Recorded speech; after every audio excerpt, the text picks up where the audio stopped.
Передаємо сьогодні розмову з Південного фронту України з канадським військовиком James Chalice, який вже деякий час воює на користь України. Дуже цікаво і припадково, що ця розмова записана якраз в ці моменти, коли оприлюднена інформація про вибухи на литовищі рашистів в Криму. Дорогі глядачі, ми тепер на українській телемережі «Контакт» маємо надзвичайного гостя, James Chalice, канадець, який тепер воює в обороні України. James Chalice, welcome to KONTAKT Ukrainian television show. We understand from good friends that you were fighting on the front for Ukraine these days. Could we start off just getting a general idea about you, why you wanted to make this kind of a contribution to Ukraine, to society, to democracy in general? Well, to be honest, I came down here with the intent of just not knowing what I was getting myself into. I really had the determination to kind of help with any way I could. I first started out in helping train troops right into the front lines in the south.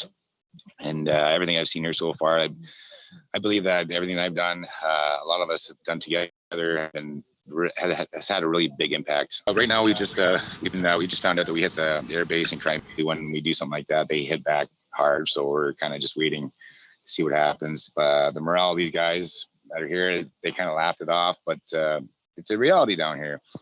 We've been, I've been everywhere from the front lines, getting shot at, to shooting at people, to taking fire from tanks, mortars. So James, you mentioned that you just hit the Crimea airport. Where in general terms are you on the Ukrainian front? Well, if you whatever you can say. We're close to the Kherson region, close to Kherson, so we're right there. And is there any way that you can describe how and why you decided to hit the the Crimean airport? Well, it wasn't us. We just really just heard about it. Not even a couple hours ago. It's a main tactical really position for the Russians. It's an air base. It's where they have a lot of their jets, helicopters, and air fleet. So it's a big win for us in that sense. But kind of I guess it's on edge because really they're gonna want to retaliate. So that's everybody's kind of getting ready to kind of bunker down. How do you feel the local environment, the local people? How are they welcoming you and your participation in this? It's been unbelievable. They took me in as a Ukrainian. I feel Ukrainian right now. I've never met any person like this. These guys are absolutely phenomenal. They can pick up stuff super quick. They have the motivation, more courage than I've ever seen in anybody. The determination is absolutely unreal. They're able to push forward. Anything that comes in their way, they're able to conquer. There's been some tough times and been some good times, but I feel that a lot of the people that I've been in and around, we've actually been able to make some good efforts down here and make some good gains when it comes down to where we are. And James, could you tell us a little bit about your background and what it is that you're bringing to the table here during this war? Well, I'm actually an ex-military of the Canadian military. I came here with experience, site combat experience. I came here, been over for a few places. I came here as also a private contractor. So when it comes to what I can give to these people down here, it was basically just everything I know I can hand over to them. They take it and then they turn around and use it. And to watch that firsthand is amazing. I got a team now of guys that I work with that I now trust to have my back, and they trust me to have their back. So we've been in some pretty tight situations. Some of the operations we've been on are pretty dangerous. They're really close to the Russians. We've been in positions where we've been, within 200 meters of them, extracting bodies, getting Ukrainians out and into certain areas. I was also in Bucha as well. So I've been actually a few places in Ukraine, and it's everywhere I've gone. It's been welcoming. They have been very, very welcoming. You mentioned, you're speaking about the Ukrainian side is Is there? We've been hearing a lot about Ukrainian wins and a lot of Russian losses, and we're hearing that they're demoralized and this and that. Is there any way that we are they're underestimating what's still left on the Russian side? Well, that's when it comes down to logistically, the Russians do have a big army, but I'm sure they didn't expect the pushback that all of Ukraine was able to give them. So I think that worried them. And like I said, a lot of these fronts that we're on, it's like a stalemate.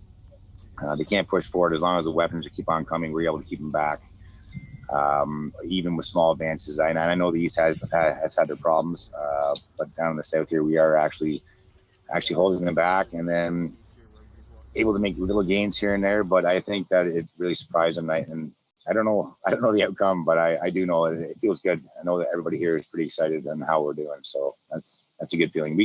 We could, as long as the weapons keep on coming, then I don't see us having a problem keeping them back, if not advancing and making small gains. To what extent are the weapons that you just mentioned like absolutely crucial to any kind of positive result? Well, down where we are, it's wheat fields, small villages, long range, not a lot of close combat. And when it's close combat, it's very dangerous because you only have a tree line to kind of separate these fields. And that's where we're walking in and out of to these small villages. So a lot of the long range weapons that we've been getting from the States, from Poland, they've been actually making an absolutely huge difference when it comes down to keeping them back and taking out tactical points when it comes to bridges, when it comes to ammo depots. They've actually been utilizing them very well. And they're key points to keep the Russians back. We've managed to make small gains just on these large, long-range weapons as well. So we do. There's lots of other weapon systems down here, but when it comes down to these ranged weapons that can hit 30, 40 kilometers, 10 kilometers away, anywhere between there, we can keep them and hit them back where they're coming in. So we are getting more and more when they're coming down here. So it is a big positive thing. But there always could be more. Without these right here, we wouldn't have been able to even defend where we are. So it's and the fact that the Ukrainians can learn to use them real fast and use them like precision weapons, that's reassuring. It's really making huge gains.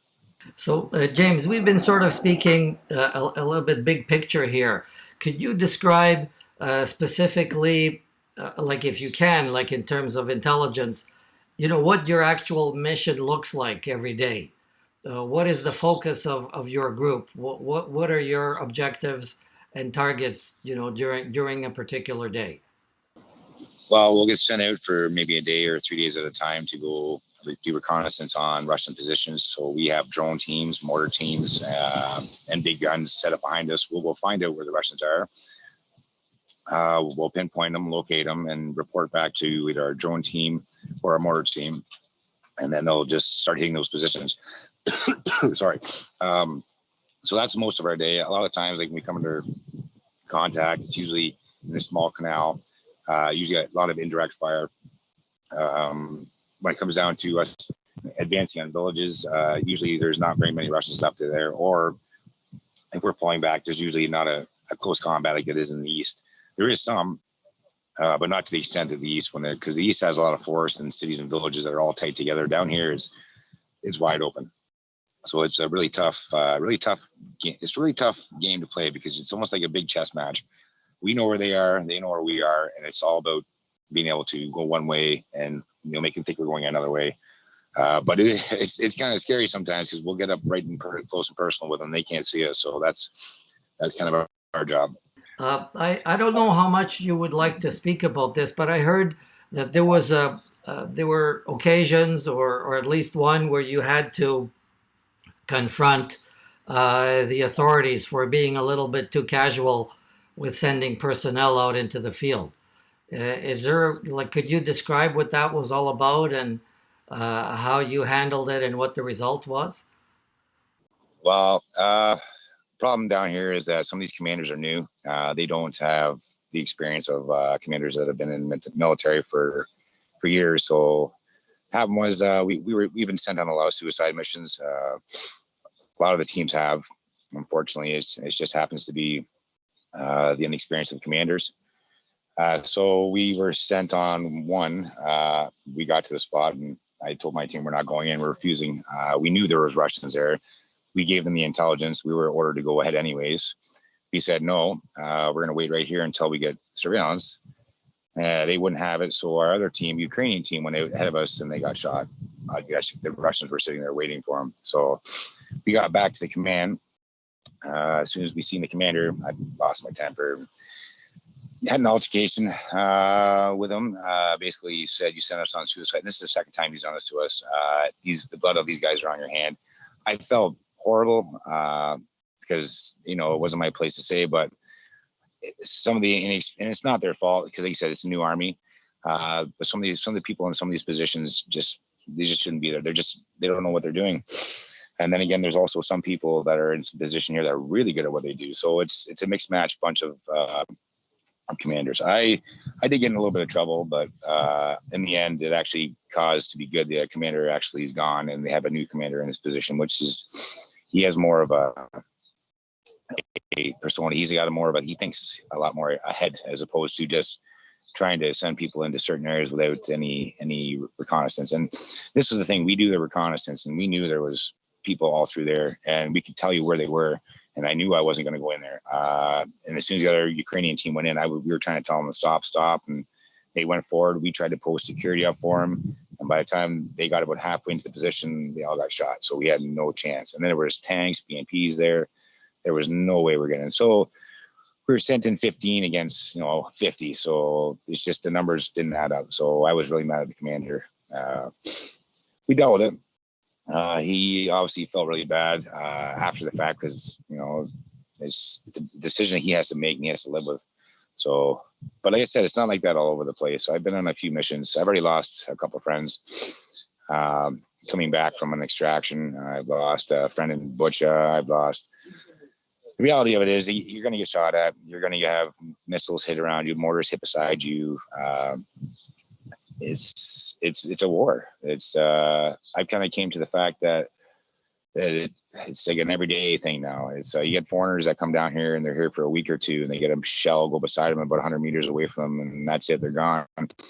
Meanwhile, we're sitting on positions for 3 or 4 days with shells hitting us, 10, 20 meters away while we're in our bunkers, trying to make sure they don't come, providing security for our front lines and moving it past into the Russian zones and the Russian lines. It's really you look at it as a job now. Oh, there goes one. They're starting to come in now, but it's a real thing. I can sit here and talk to you all day about all of our missions, and there is a lot of missions that I'm not proud of. Some of the missions I am proud of, but in the end, a lot of them were necessary. So. Wow. Well, thank you very much for speaking with us. Is there anything overall that you would like to say before we sign off? When it comes down to, like I said, the Ukrainian people, I love them. I love this country. I fell in love with it day one. When it comes down to the weapons and the support from other countries, like this is still going on. This is not going to end without the help that we can get from other countries. And it's hard to say, but I'm looking at it firsthand. And sometimes when they say there's weapons down here, it's not. Sometimes you'll see on the news, on the Western news, Eastern news, a lot of it's propaganda. But even when it comes down to the smaller people, I know some guys, some Canadians down here right now that are supporting from Poland, bringing in weapons, bringing in every equipment for soldiers down here, and they're doing a lot more than some other countries. So it's reassuring seeing that people can do that. But when it comes to other countries and the politics involved, they got to put that aside and keep on bringing what they can because we are doing good. And if we don't get the stuff that we need, then we don't know what's going to happen. Okay, James, thank you very much. Not just for being with us now, but for where you are and what you're doing and the leadership that you're providing out in the field. Thank you very, very much. I appreciate it, Yuri.